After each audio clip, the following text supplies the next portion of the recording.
If you're born right now, you're graduating high school in 2030. 18 years down the road. Welcome to the revolution. A disruptive innovation which threatens one of the most stable institutions ever devised by the human mind. If you're born right now, gamification, an answer to lagging levels of engagement and short attention spans. Just another brick in the wall. Students who will not be processed through the gears of the system. If you're born right now, digital technology has created new opportunities and many uncertainties. Technology has utterly changed our lives. That's tonight on the agenda.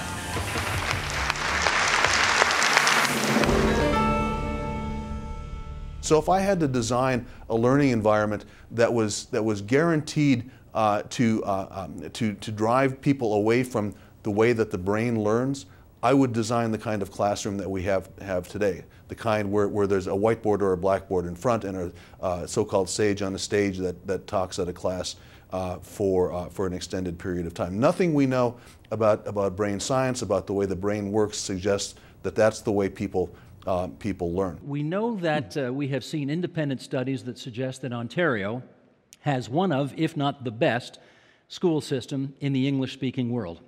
And I wonder, if that's the case, why are you talking about radical changes that you think we need? Well, two reasons. One is, as good as it is, it's not that great, actually, when you look closely at it. 82% high school graduation, there's a big gap there. Subgroups, Aboriginal students doing poorly. Literacy, 70% at the high measure. Take the EQAO, our assessment scores. The highest level of performance is, where really the critical skills are, is level 4. The percentage of students achieving level 4 all through this last decade is stuck at 13%. So if you put your critical hat on, it's not all that great. Similarly, inside the system, on the same point, students are not all engaged. There's a degree of boredom in there that increases as you go up the grade levels. So that's one reason. The other reason is if you stand still, you go backwards. It's hard to do, but when you look at the world, these other countries that we're interacting with in Finland and Singapore, England these days, trying to get back on the road to development, there's tremendous global development going on in education. And if we don't act, we'll be left behind. What happens to learning when we move from the stable infrastructure of the 20th century to the fluid infrastructure of the 21st century, where technology is constantly creating and responding to change? Okay, lots to unpack there. When we look at learning in the 21st century, what we see is that there's an increasing substitution of context for content. And with tools like Google, with all the resources of the internet, we're in a position now where content is readily available. It used to be that when we, as teachers, would stand in front of a classroom, our expertise was in delivering content. Today, that's less true. And in fact, when I sit in my classroom today and a student's got a laptop open, if they're Googling what I'm saying and I'm going to try to be the expert, I'm going to lose. Because Google is smarter than you? Google is smarter than I am. The thing that I have an expertise in is putting that information in context so that those 20, 30, 50 sites can have meaning for the student in a particular kind of way.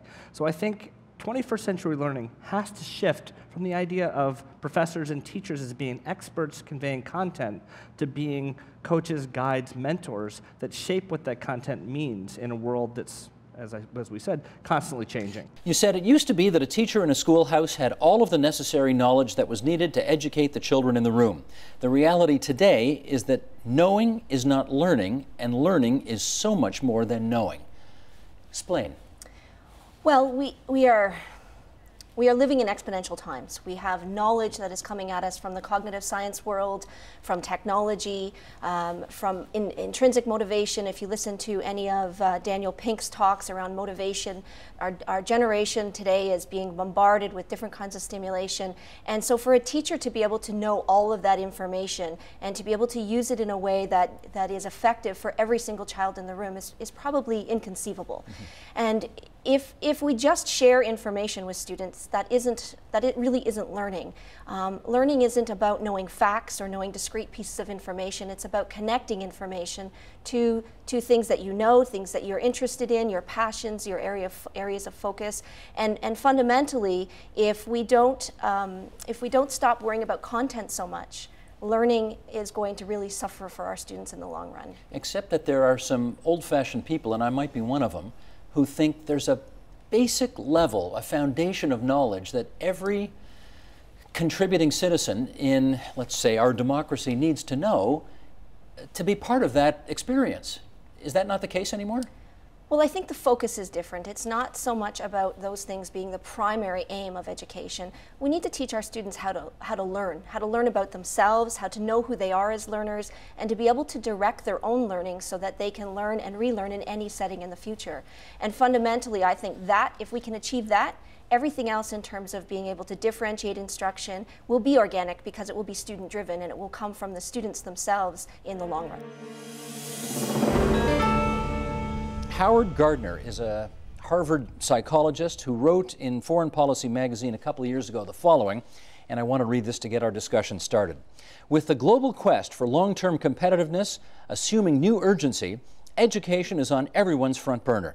Societies are looking for ways to make quantum leaps in the speed and efficiency of learning. So long as we insist on teaching all students the same subjects in the same way, progress will be incremental. But now, for the first time, it is possible to individualize education, to teach each person what he or she needs and wants to know in ways that are most comfortable and most efficient, producing a qualitative spurt in educational effectiveness. Wherever and whenever personalized education takes hold, many more individuals will be well educated because they will have learned in ways that suit them best. Okay, Carol Tomlinson, let me bring you in first here down in Virginia. Are we making strides in learning how to teach individuals rather than large cohorts? Are we making adequate progress sufficiently? I think we've made progress in teachers' awareness of student differences. It's not that people weren't aware of that in the past, it's just that the differences have become so much broader and so much more evident in most classrooms. And I meet very few teachers who aren't aware of the student differences. They understand that different kids respond to the same lesson in very different ways, that they enter at different points, that their cultures matter. If the question is, we made adequate progress, no, I don't think we're close yet. I think we're at a very early stage for a variety of reasons, with great possibilities ahead of us, but with a lot of distance yet to go. What we're trying to do with education, it's to educate. And so knowing your child, knowing the children that are in the room, knowing what their strengths and their challenges are, you're really tailoring the education to them. So if we look at mentoring models, a mentor will always you begin with where someone is. So rather than feeling badly about where they're not, or regretting the education that they had before, you begin with where a child is, a seed, if you like, to go back to Ken Robinson's idea. And you honor the child for where the child is. And a good teacher will always have a very clear learning objective, the thing that they're trying to achieve. And I would say personalized education is taking a child from where the child is, having a learning objective about where you want them to get to, and knowing that every child is going to go there, maybe in a different way, at a different pace, and in a different style, depending on how they learn. And to use a differentiated approach, we can say that maybe the learning task at the end looks different, but they're able to demonstrate the learning goal that you set for them.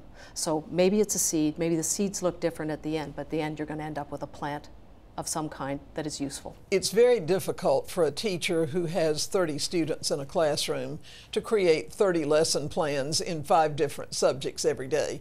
And for secondary teachers who might have 125, 150 students to think about a different lesson plan for each student. Technology might make that possible for us, but in terms of a regular experience that we have without a massive infusion of technology, the term that I've used, differentiated instruction, is asking teachers to look at clumps of needs, to look at zones that students might be in, and to see how much better they can do by providing options for kids to work in 2 different zones or 4 different zones, and by offering kids more voice and choice in things they do, which would bring in other opportunities as well. If we were to look at really personalizing, meaning one-on-one, a perfect match or close to a perfect match for each student, I think that would require a tremendous infusion of technology. And that then raises a lot of questions about the role of the teacher versus the role of the technology. What role does a human being really have with students that technology can't quite fulfill, and what can technology do better than the teacher?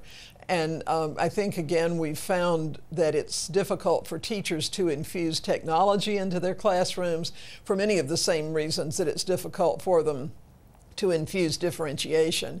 And so, yes, I think it's possible that technology can revolutionize education, and we certainly are on the brink of that possibility now. But for it to really happen, for it to become daily practice, there are lots of feelings about education, perceptions about how students learn, what teachers are and aren't in the classroom to do, roles of governments, roles of assessments at the end of learning periods. All of those kinds of things would have to be dealt with a great deal more clarity than is the case right now. Here's an excerpt that I want to read from a blog post by a guy who teaches grade 6 here in the province of Ontario. His name is Rick McCleary, showing how different types of students worked on a project, and it follows a Twitter exchange between his class and the Canadian astronaut Chris Hadfield. Here's what Rick has to say. More literary students have been writing an astronaut's blog about their travels to one of the moons of Jupiter. Arts-oriented students have created scale models of the International Space Station or a detailed section of Mars. Other learners chose to do a model of what they think the first colony on the surface of the moon would look using computer programs such as Google SketchUp or even Minecraft.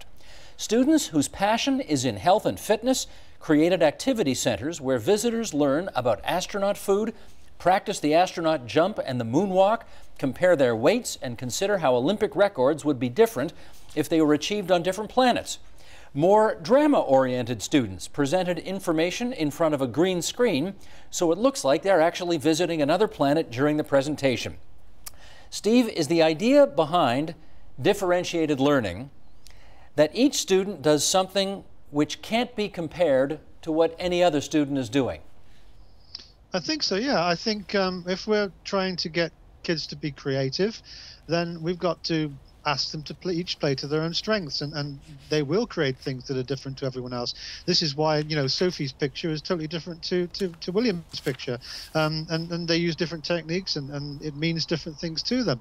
I think fun is the essence of that. Without fun, kids tend to switch off.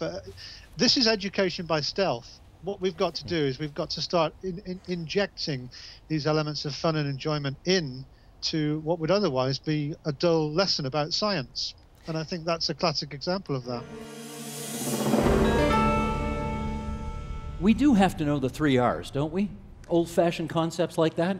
There's a whole bunch of content that we have to know in order just to run our day-to-day lives. But I think today the 3 R's have to be replaced by 4 C's. And they are? They are. Connection, because that enables everything. That's how we started the conversation here. Being connected means, as Doug referred to, that we bring context, but not just the context of the teacher, but multiple diverse contexts, multiple histories, multiple experiences, multiple cultures, all together. And some of them seem to be at odds with one another. Is that the second C? That's the second C. Context, okay. The third C is complexity, because complexity is the only way we can make sense of this. So that's a very different way of thinking. That's nonlinear, it's non-deterministic. In other words, you can't predict the outcome from where you start. So we need to be able to become used to ambiguity, that things may happen unexpectedly because that's the way of our world. So complexity is the third one. And finally, the fourth C is connotation, making meaning. And so we make meaning based on the context, the multiple contexts. We have to understand how other people make meaning, because when the children grow up, become productive adults in our society, they're going to need to deal with people making meaning in multiple ways and know how to deal with all of that complexity. I suspect everybody in this room remembers the 3 R's, which we had to learn when we were growing up, and you have now changed that from 3 R's to 6 C's that you think we need to know.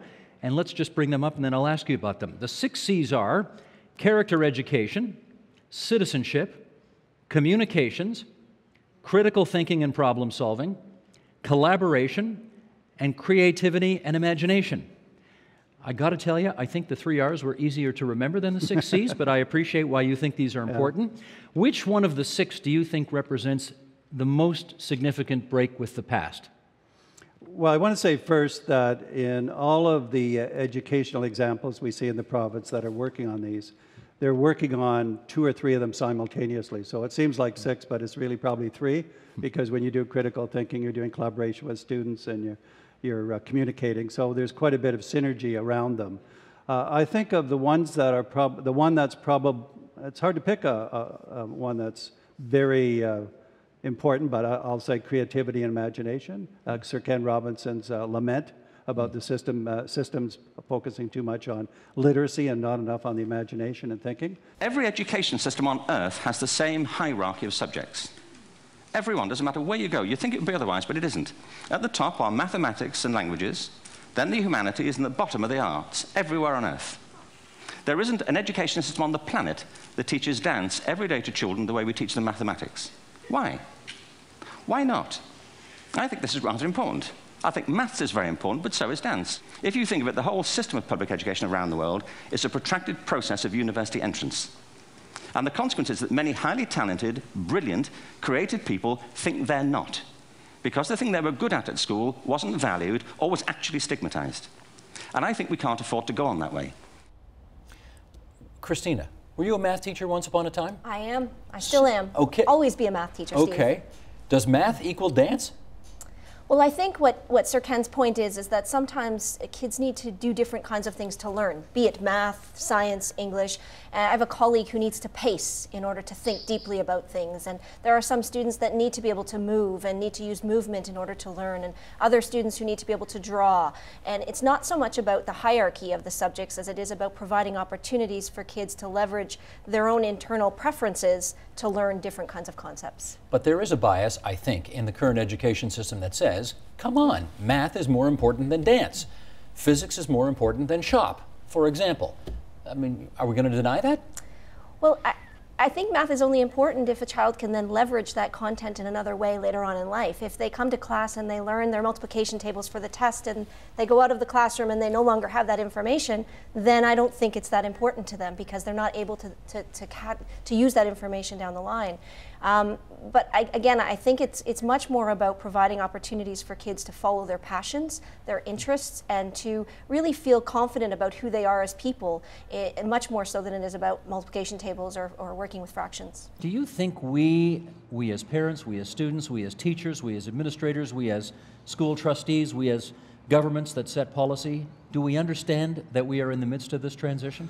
I think, in fact, the problem is way worse than that. Okay. I think it's exactly the opposite. I think that we're trying to throw more and more content at the problem when content isn't the problem. So we're in a process now where we're trying to test students more frequently about things that are less and less relevant. So the whole move to standardized testing, at least in the States, has so completely overwhelmed the system that I had actually a teacher in New York tell me they didn't have time for imagination.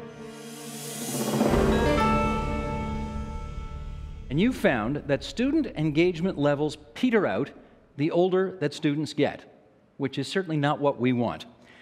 Somebody in grade 5, their intellectual engagement level might be at 82%. By the time it gets to grade 11, it drops off to 41%. This suggests that nearly 6 in 10 students, Ron, especially in the higher grades, are just going through the motions. And I'm wondering, what kinds of qualities do you think teachers need to have in order to counteract this very troubling trend? It's a great question. It's a research right now of 67,000 students across Canada, so it's an extremely large, let's just say, sample size. What teachers can do to address this issue is that I think they fundamentally have to look at within the structures that they work within. The structure as it stands now is a structure that does value very much compliance and conformity. It doesn't allow for risk-taking. It doesn't allow for creativity. It doesn't allow for these notions that need to be developed, exactly as what Camilla and Kathy were saying, to really develop themselves within a classroom. So there is a major league constraint that's being imposed, and even more so now because of our increased tendency to move towards accountability and greater accountability and performance measurements, and this is putting a lot of extreme pressures on the teachers that, quite frankly, are the wrong pressures to put on them. You pointed out More than 90% of children, when they enter the school system in kindergarten, are highly engaged, excited about education. By the time you get to grade, what was it, 9? It's at 37%. Yeah, very similar figures. How do we arrest that trend? That's just appalling. We have to change the nature of the educational experience to have students as greater partners in the learning and to use the 24-hour clock instead of just the 6 hours during the day, but to be purposeful, to pursue the critical thinking. What percentage of the teachers in the classroom today have the performance skills or don't, are technology enabling or aren't? What's the number? Well, I would tell you in my former district, at the Eastern Township School Board in the province of Quebec, it's at 98%, since we've had a one-to-one deployment since 2003, and the only district in Canada. In the rest of Canada, I would suggest it's under 25% with respect to the technological skills to be able to pull it off, what we're expecting them to do. And we did this in a research just recently called Teaching the Way You Aspire to Teach, where we surveyed teachers and met with teachers across Canada. And it was fascinating, absolutely fascinating to hear these teachers articulate the fact that they wanted to use the technology, but we're being prevented to from the filters, the policies, the constraints that really just aren't enabling this. We have to inject a lot of trust into this system now, because I think the more we trust our educators, the better things will become. But we've got to, that leap of faith has to happen. Okay, we're going to introduce you now to Rick McCleary. Rick is a grade 6 teacher from Burford, Ontario, which is just near Brantford, a couple of hours west of Toronto or so. And I guess we should start by saying how we found out about you. Because we put a kind of a contest up on our Pinterest page. And we said to teachers all over Ontario, send us an image of something without which you couldn't do your job. And we got a piece of chalk, we got blackboards, we got pens, we got notebooks, we got aspirin. You sent us something else. What did you send us? Yeah, I sent a picture of Twitter Deck because Twitter is something I discovered basically 2 years ago in education. And initially I thought that Twitter was something where you follow people's dribble and things like that. But what I realized was that all of a sudden I could follow the best educators in the world. I could follow Sir Ken Robinson. I could follow all these guys that are cutting edge. And all of a sudden I discovered that I am a lifelong learner and that I have to model that in front of my kids. And that was a real transforming experience for me. And it has totally transformed how I teach and that in the classroom. How long have you been teaching? Since 1986. 86, so more than 25 years. Oh, yes, yes. Okay, and so you are putting a lie to the notion, you'll forgive me for putting it this way, that you can't teach an old dog new tricks. Oh, definitely. Because this is not like anything you would have done before. No, no, it isn't. And lifelong learning is really a catchphrase, but it really describes a lot of people in education right now because we realize that we do have to model and we do have to be learning in front of our kids. And in front of my classroom, I constantly say, we are all teachers here, we're all learners here, and I learn as much as they do in my classroom. It's phenomenal, the things that they'll share with me. How open, Rick, do you think today's teachers in this province are to your experience? Well, I think they're becoming more and more open as they discover the reality of connected learning. And I mean, as you look at my classroom, gone are the rows and columns. They're all in groups. It's all based on collaboration. They're all working together. There's no front of the classroom anymore. I got rid of my desk because that just represents teacher power and teacher in charge. Sorry, you don't have a desk? No, I don't. I just have a small corner that I use with my computer, and that's basically it. But I've given it over to the kids. They're the ones that are the most important there, and that's who I'm there to serve and learn with, and so that's where my desk is gone. In my class, the other thing I've done is gotten rid of grades. Because the thing is, I don't want kids to come to me and say, well, I got a level 2, I got a C, that's good enough for me, I don't have to redo it. No, we're about learning. And to get kids excited about learning again and learning about these opportunities, because for some reason in kindergarten, grade 1, they're still excited about learning. Once they hit grade 2, grade 3, grade 4, all of a sudden they turn on Let's Play School. And all of a sudden it's about the marks, it's not about the learning. And it's gotta be about the learning. We are expecting something from our students that we don't expect from ourselves. When we talk about these 21st century skills, collaboration and creativity and things, we're expecting them to go down a path that we haven't been down ourselves. And that's one of the biggest problems that I see that we have right now. So how do we expect 21st century pedagogy to be in the classroom when our teacher candidates, our veteran teachers, our mid-career teachers haven't been down that path? They're not used to using those technologies or developing those skills within themselves, and now they have to develop those within someone else. So I think that's very challenging. And all of these things that we expect from our students, we need to expect those from our teachers and our school leaders as well. Let's talk about it with Heidi Siwak, who is an award-winning middle school teacher from Hamilton, Ontario, the center of the universe, as we all know. I have been doing a transition in my own teaching career for the past 3 years, and I have loosened the reins more and more. And the level of engagement of students and the level of learning and critical thinking just continues to rise up when you engage students in that way and allow them the freedom to learn what it is that they want to learn. Give us an example of how you might have done things in the past, but now that you are loosening up, it's changed and things are better. Like what? Like what? So for example, in grade 7, we study the War of 1812. And in the past, I would have been up in front of the classroom teaching all those facts that you didn't like to learn, right? And having my kids regurgitate those for the test. I don't do that anymore. I give them parameters. I create a boundary, so there's still structure there. But because we have access to technology and we have access to such a wide world of learning, I use the technology for the students to access that, construct their own knowledge, and we debate and we discuss what it is that they're discovering. And these are grade 6s and 7s? Grade 7 students for that particular class. Grade 7 for the War of 1812 yes. project. And they're left with much stronger content knowledge in the end, even though I'm not teaching the facts to them, because they're discovering it and thinking about it on their own.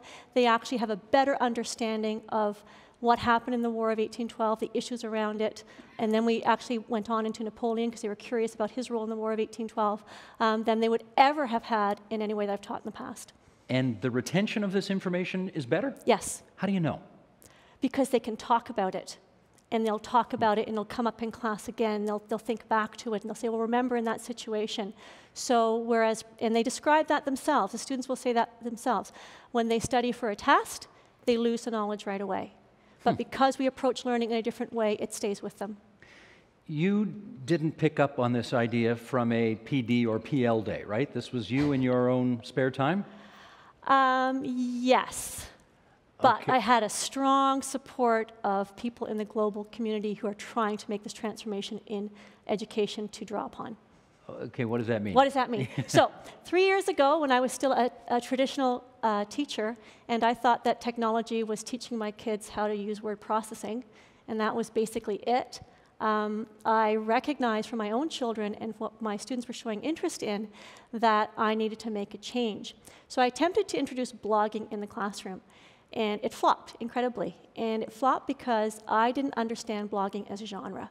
And it was that light bulb moment for me that unless I begin to learn these new tools of communication and what they are as genres and what they mean, I'm not going to be able to understand or use them effectively in my classroom. So then I just set out learning all of these new tools. I discovered Twitter, and I discovered that I could access any information through this global community to improve my skills as a teacher. How many hours of your so-called free time did you spend doing all this? Oh my goodness. My first year, when I really discovered this, I would say 20 to 30 hours a week above my regular teaching. A week? A week. So you're in the classroom, you're at school presumably from 8:30 till? Day ends at 3, so maybe 4. Till 4, and another 20 hours a week on top of that. 20 to 30 hours 20 a week to 30. on top of that, yeah. You still married? I am. He's here. He is, okay. I was going to say, that's... But I have to say, that's I a load. immersed myself totally in it, and it did take my time away from many other things in order for me to make this transformation, but it was so worth it. We have to go from what is essentially an industrial model of education, a manufacturing model, which is based on linearity and conformity and batching people. We have to move to a model that is based more on principles of agriculture. We have to recognize that human flourishing is not a mechanical process, it's an organic process. And you cannot predict the outcome of human development. All you can do is, like a farmer, is create the conditions under which they will begin to flourish. So when we look at reforming education and transforming it, it isn't like cloning a system. There are great ones, like KIPS, it's a great system. There are many great models. It's about customizing them to your circumstances and personalizing education to the people you're actually teaching. And doing that, I think, is the answer to the future. The problem we've got in most educational systems is that they are conservative. Very, very slow to change and resistant to change. And Ken Robinson is right when he talks about this agricultural need, you know, the need to go back to agricultural roots, if I can use that metaphor. What I think he means by this is that we should revert to the apprenticeship model that we used to have in agricultural times before the Industrial Revolution. And the Industrial Revolution obviously changed all that. And now, as he says, we batch process children by age group. We synchronize their behavior. When the bell rings, they have to be hungry at lunchtime, and so on. And we've got a real problem with the education systems of the Western world, in as much that they are resistant to change because they are locked into that industrial model of thinking. I'm a teacher, and I'm currently a consultant, science and technology consultant with Cortha Pine Ridge here in Peterborough. Okay. Yeah. It's positive. And I agree with Zoe, and I agree with what a lot of other people said about teachers wanting to make change. I work with a lot of teachers, and they want to know how to use new technology. They want to know how to incorporate things like inquiry-based learning and project-based learning and get hands-on with kids in ways that maybe they haven't been able to before, but it's overwhelming. Do you personally feel overwhelmed by all of this? Sometimes. I don't mind change. I'm someone who, I've been involved in technology my whole career. I quite like it. And when you're working with a teacher who, and it's not just about technology, it's about making a change in education. Because I think from what, we're listening to Dr. Fullen, with the 6 C's, those aren't new. People have been collaborating since we learned how to speak. It's before that, right? Otherwise, we wouldn't have learned how to speak. So there's nothing new about those big questions. It's how do we now do it in a society that's moving so fast, change is so rapid, there's so many things coming that we have no idea what's coming. How do we then prepare kids for that? Do you think teachers are temperamentally conservative? Small c? Small c, of course. You know what? Absolutely. I thought that went without saying, but okay. Yeah, absolutely. You know what? I've said it before. We don't tend to vote that way, but we very much are. And it's not that we don't like change. It's that we get... when you get comfortable in a way of doing something that works for you, you don't change. If it ain't broke, don't fix it, right? And so very often we see it as being good enough, as Dr. Fullen was saying earlier today. And so to then come around and say, well, the system's broken, and that's hard for us to process. And I just watched a video this week by Sugata Mitra, a TED Talk, where he says, we don't talk about the system being broken. The system is doing exactly what the system is designed to do. It's just irrelevant now. We don't need it to do that anymore. So let me come on over here and talk to Courage Hushman, who is a grade 12 student at Earl Hague High School with the Toronto District School Board. You're also what's called a student trustee. You're in the last year of high school, right? Right. So I want to get a sense over your number of years in the public school. Have you been in the public school system all the way through? Yes. How well do you feel that this public school system has prepared you for whatever's going to come next? You know, I think if the future, were to be, if the future consisted of, lifelong membership in the National Regurgitation Academy, then I would be greatly prepared. Unfortunately, I think it's quite frankly the opposite. We live in a world where we have to be sparked by curiosity. It's uncertainty that drives us. It's uncertainty that makes us who we are and what we do. And quite frankly, I do not think that currently, though we have a great education system in Ontario, it's the wrong system. What does that mean? Well, I think technology integration has to be a lot more prevalent. And I don't use that term loosely because, everyone thinks, let's integrate technology. One teacher puts up a website and, you think the job's done. But that's not the case, right? It's utilizing Facebook, let's say. Students are on Facebook, 25 hours out of the 24 hours in a day, and yet we haven't utilized that in terms of creating a group, a classroom group, where you can, use that. But you know why, right? You know the fear. The fear is that I guess all your teachers and principals and so on think that you're just messing around on Facebook rather than using these digital tools to enhance your education. What's the reality? The reality is we cannot bring about change through being irrelevant. If you want to bring about change, it's never done so through being irrelevant. All the change, if you want to change the system, you have to be relevant in doing so. And using social media, when students are on it, you have to utilize this fantastic tool. What percentage of your teachers do you think have embraced this kind of digital landscape that you'd like to see in class? Well, I think it's less about embracing technology. It's more so, you have two groups of teachers, one who vehemently dislike technology, and those who say, it's okay. Oh, so nobody embraces it. I'd say a very rare group of teachers embrace it, and let alone embracing isn't even the right word because we haven't reached that level yet. Embracing means proper integration. That hasn't happened. We look at our PISA scores, we're doing fine internationally. Why do we need to change? And I think as Dr. Fullen has said earlier as well, is that we can't stand still. But we have a lot of pressure from students, from parents, that no, we're very comfortable with our current system. We'd like it to stay that way because our child knows how to be successful in that traditional system. That doesn't mean that your child will be successful in 2030, but right now, I'm okay with it. And I think that's a big challenge. That's a big challenge that we have with our teacher candidates.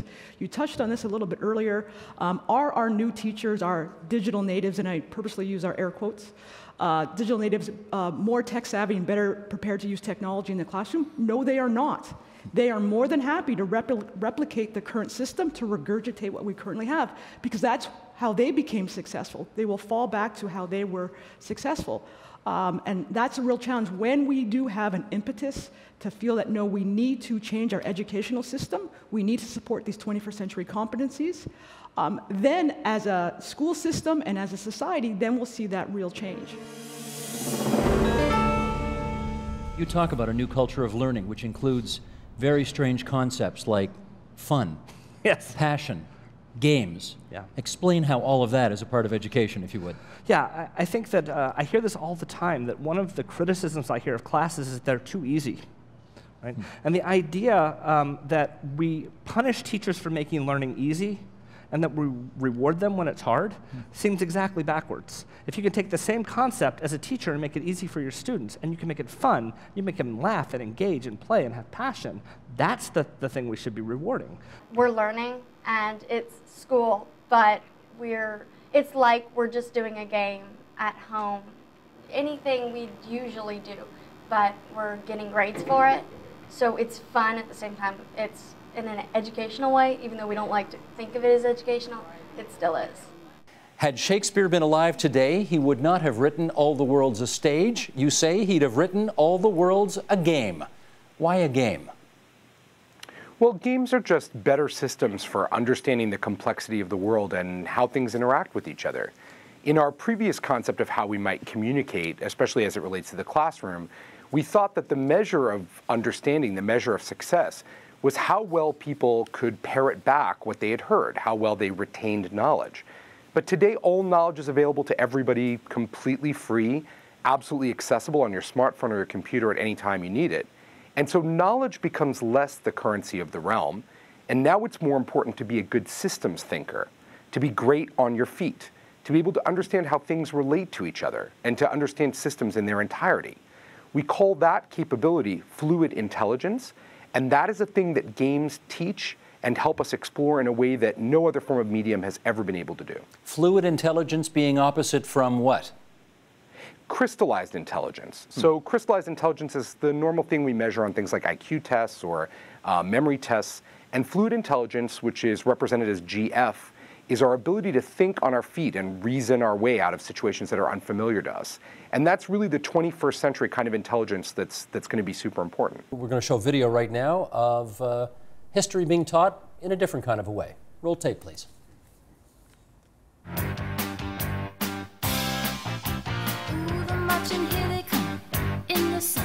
Armies of King Philip of Macedonia. See the good army run, they gotta run. Defeated at the Battle of Chaeronea. Ended all the great cities to the south and Sparta thieves. Alexander tried to unite all to fight Persians in Asia Minor. Woo! Macedonia. Okay, Amy Burval, who's a history teacher in Hawaii and obviously using music videos, Mark, to teach history. What do we think of this idea? Love it. You love it? I absolutely love it. Because it creates, it puts the historical facts in a context that immediately engages students. So they get an interest in it. They see that it's cool. But that allows the teacher to reach the students in a way that they understand, to then teach the facts, have conversations around it. In fact, I use similar methods in my own class. Tonight, I'm actually going to be teaching a class in critical analysis, which is issues of feminism and power and so on. And I'm doing a critical reading of the story Little Red Riding Hood to show graduate students how you can look at the, things from a critical perspective. I'm introducing the class with Sam the Sham and the Pharaoh's Little Red Riding Hood from the 1960s. So it engages the students, it creates an interest, and then we can lead into the content and spur the conversation, even for adult learners. We created a mystery. It was a mystery based on a tiny event in my doctoral research. And we developed a project called Who Killed William Robinson, about an African-American man living on Salt Spring Island in British Columbia in this tiny community who was murdered, and a First Nations man was hanged for the crime. When? 1868. Okay. So we began, what we did for our project, and this was right at the beginning of the World Wide Web, we decided to get all the evidence, all the documents, all the primary source evidence we could, and to organize it slightly, put it on the website, and then ask the students or the people using the site who killed William Robinson. And we structured it a bit to give them the kinds of context that you need in order to understand the evidence and evaluate it, and we invited them to solve the mystery. It was extremely successful in terms of people liking it, but also in terms of getting teachers to use it to engage their students in the process. And this one's called Neuro Matrix. We're going to take a look at a trailer for this. I actually want to come out of this tape and ask you a question about whether or not you like this. Would you recommend this to your teachers for their students? And whether you can actually make that call based on seeing this trailer alone. Think about this as you look at this. Roll tape, please. The human brain's under attack. We got rogue nanobots plotting to take over the world. These wads of silicon are smart enough to target the brain of our agent. Human brain makes nanobots feel insecure, so they're erasing everything that's unique about it. Go inside Agent NM7's brain and delete the nanobots permanently. Now, when you do your job, do you know enough, just from seeing that, to know whether or not this would be effective and good for your teachers and students? Well, certainly there's a layer of engagement there that is going to cater to like a middle school or a primary level student. And then I'm going to have to look at the outcomes. Okay, so in that health unit or biology unit, what did they need to learn about the brain? And then I'm going to play the game, and I'm going to look at the gameplay. I'm going to look at how fluid it is, because the devil's in the details with a lot of this stuff. It's like, what was that game experience like? And how easily was there this intermix of learning and just moving and getting from A to B, and some of those pieces, which are the engaging part. It's probably why this game was invented, the idea of let's teach kids about the brain, but let's do it in an engaging way, in an environment that they understand, video games. But I'm going to look on a bunch of those layers to really ask the question, is it worth the time? This is from Dave Webb off willrichardson.com. Here's the quote: "The concerted effort by Kahn, whom we've talked about, and others who push open learning models of education has obvious appeal to the general populace: low cost, big profit, equal quality education, etc., but is misguided at best and catastrophically naive at worst. Technology cannot teach, and information is not learning.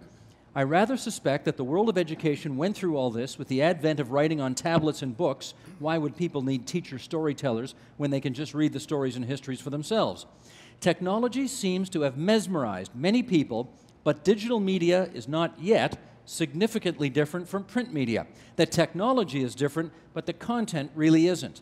This strikes me as a poorly founded social experiment that will, in time, implode." Okay, Doug, discuss. Yes and no. I think that what the Khan Academy has shown us, and what I think the Stanford classes have shown us, is that there is a certain kind of information that's well suited to a particular kind of method. Kahn's notion that you need to get all of Math 1 before you get to Math 2, before you get to Math 3, is fundamentally right for the things he's talking about with math. Terrible way to teach Shakespeare. Imagine saying you got to know all of Hamlet before you can get to Macbeth. right? So I think what we need to be aware of is that it's important that we match our tools to our work. And none of these things is a panacea, none of these things is a silver bullet. But coordinated, I think that they all provide part of an answer to a very, very big question. So the question isn't, is Khan Academy the right thing to do? The question is, where does it fit into the puzzle? What is it good at? What is it weak at? How do you compensate for those weaknesses? What do we say, Kathy, to trustees or principals or whomever who say, if you let kids have these devices in the classroom, they're just going to be texting each other the whole time, and it'll be a waste of time to have it in there? There are always attitudes of resistance to technology, and no matter where you are. And I think one of the things we really want to pay attention to is the how factor versus the wow factor. So when we get new technology in the room and it's a novelty, we think, wow, this will really engage kids, it will make it fun for them. And I'm cautious about that because I think it has a short lifespan. I think we really need to be thinking about how we use that technology to engage learners, how we're using the technology to help learners become producers of knowledge as opposed to consumers of knowledge. And this is a big issue around new technologies where I might just want to be entertained. And we really need to think about how we support teachers in developing the skills to be those change agents that we're hoping they will be, and taking advantage of the technologies to do so. We talk about policy drivers, and we say technology should not be a policy driver. Pedagogy should be the driver. What's the difference? The difference is that you are looking for, on purpose, for the technological expertise and devices and applications that will accelerate the learning of students for particular purposes, and that the teacher is orchestrating that, is designing that. So it's not at the mercy of technology. But I would say, though, that we need to take the risk on letting technology permeate, which will have the downside and the upside. We have to take that risk and get better at then sorting it out. If you try to hold back and sort it out in advance, it's happening anyways. It'll just get worse. So I'm for risk taking. Go open for it, take it in there, but know what you're doing and try to sort it out. And I'm going to say students will gravitate towards exciting learning if you do it well. Ron, a follow? Just to briefly say that it shouldn't be called technology and learning, technology in learning. And we don't separate technology. This has been a big problem over the last few decades, is that technology has always been isolated. There are technology conferences. I don't see textbook conferences, okay? I don't see pencil conferences, okay? But I see technology conferences. This all got to be together. You got to bring it together. Okay. The notion of the classroom, or the word classroom, will be an anachronism in 2030. And what I mean by that is that like we use, for example, the envelope as an icon for you've got mail, where there really is no envelope, or when we say that we're taping an episode of the agenda, when we're really not creating a tape of anything, but we're creating digital files, right? So everybody will still know and will be able to refer to the word classroom and know what that means. But the classroom will not look like a room anymore where we cram lots and lots of learners into one room and they're being taught at with exactly the same method, at the same pace, and the same content at the same time. But that classroom really will break out of that homogeneity or sameness and will become a much more unstructured environment. So where learning really can take place anywhere at any time.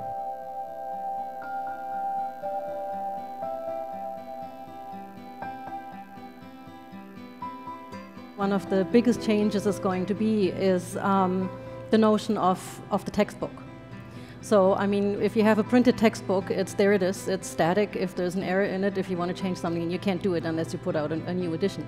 So to my mind, the new classroom will really use online technologies such as the Learn environment as a textbook.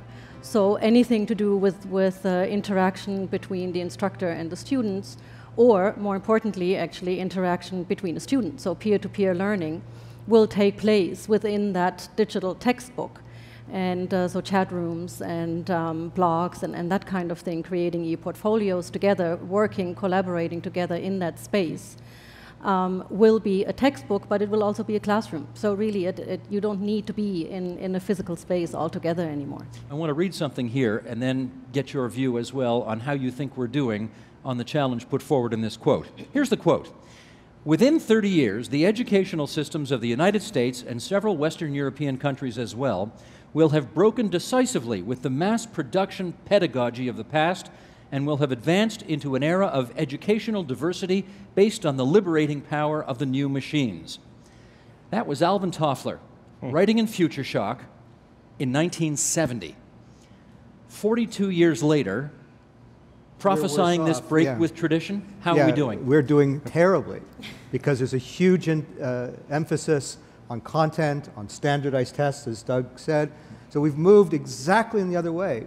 Toffler was a utopian, and he saw the potential. But the challenge for, I don't think it's so much as educators, the challenge for policymakers, the challenge for politicians, the challenge for those people who are held accountable by parents who say, I want my kids to be employed, the knee-jerk reaction is, well, we have to teach them more skills, and we have to teach them and make sure that they learn them, so we have to test. What we are not doing is preparing people to be actively engaged and active participants in contemporary society, which is about all the things that Toffler talked about and that we're talking about today. Doug, how does that Toffler quote sound to you, 42 years later? I mean, I think this is exactly right.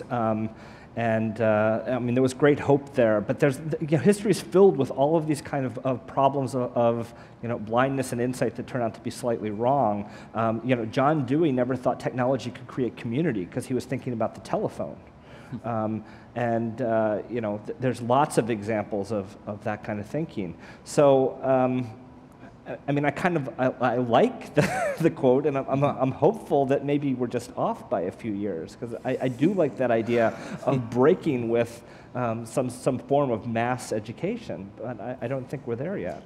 It's going to take subversive educators who are going to, in New York City, for example, sneak art into the classroom. It's going to take subversive educators who are going to break down the disciplines of math, then history, then science, right, and bring them all together. It's going to take people who are going to break from the strictures that are being imposed by governments, by ministries of education, saying, this is the curriculum, you must teach to it, we're going to test your students, and if your students don't pass, we're going to take away your funding. We need to have brave educators who will truly understand what it takes to create engaged citizens today, who actually can participate fully in a world that is holistic, in a world that is connected, in a world where context matters.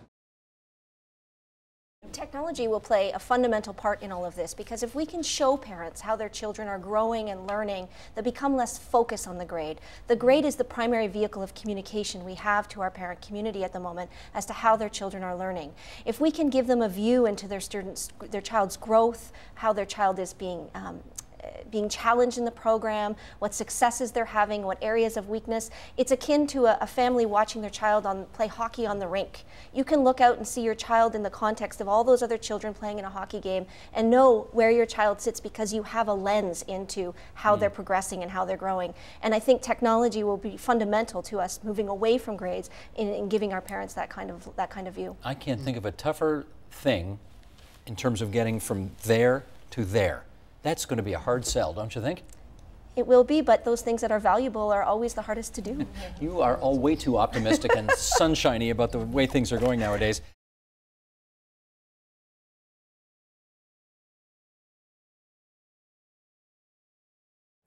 And our thoughts are with Christina's family.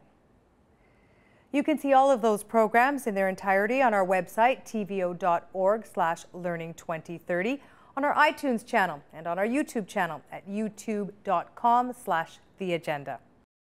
Support Ontario's public television. Donate at tvo.org.